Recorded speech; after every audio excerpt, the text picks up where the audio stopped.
So before Esma was diagnosed, she had just finished her first year in prep. Active, happy, full of life, enjoying every day. Every day was a new day. Loved playing in the backyard with the dogs. I mean, confident. She was very confident. On the summer school holidays, we actually went to Phillip Island for a little bit of a break. And after returning from that trip, I just felt that Esma wasn't like her usual self. She wasn't out in the backyard like she was. Basically just sitting on the couch, almost lethargic.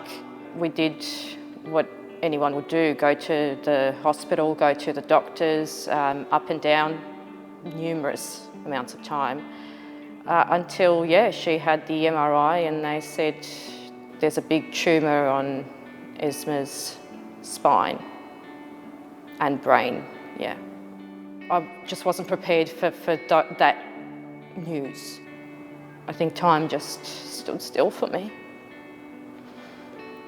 You don't really get a chance to process what's going to happen or what's going to, be next. It was rush into surgery. 21 hours later, you get a child that's not even responsive, and I think it would have been about a week later that the biopsy of the actual bit of the tumour that was able to be removed was tested, and that came back as, yes, it's cancer. But it's still ongoing, so it's every 2 months you have to go in there for your tests, for your scans, for your bone marrow and all sorts of things. So I don't think it ever really ends. Esma is 1 year in remission at the moment, but she's still having her ongoing checkups and checks. I was an only child, moved to Australia with my dad, had my kids as a single parent, found out that my daughter had cancer. So,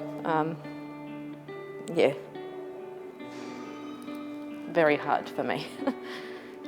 Once I found out that Esma was diagnosed with cancer, things just moved so quickly where we had to basically move into the hospital. So at the time, paying bills and rent and stuff was becoming quite hard, especially when you're not working. Plus having to put the other kids into childcare as well was a cost. It was just financially draining.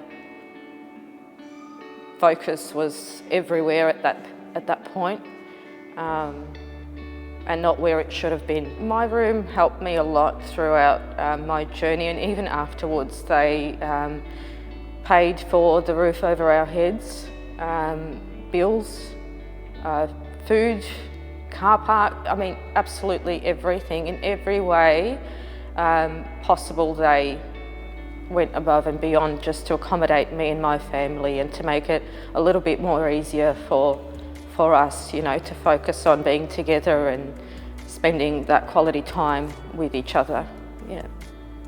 So I think it's very, very, very important that you do donate to my room.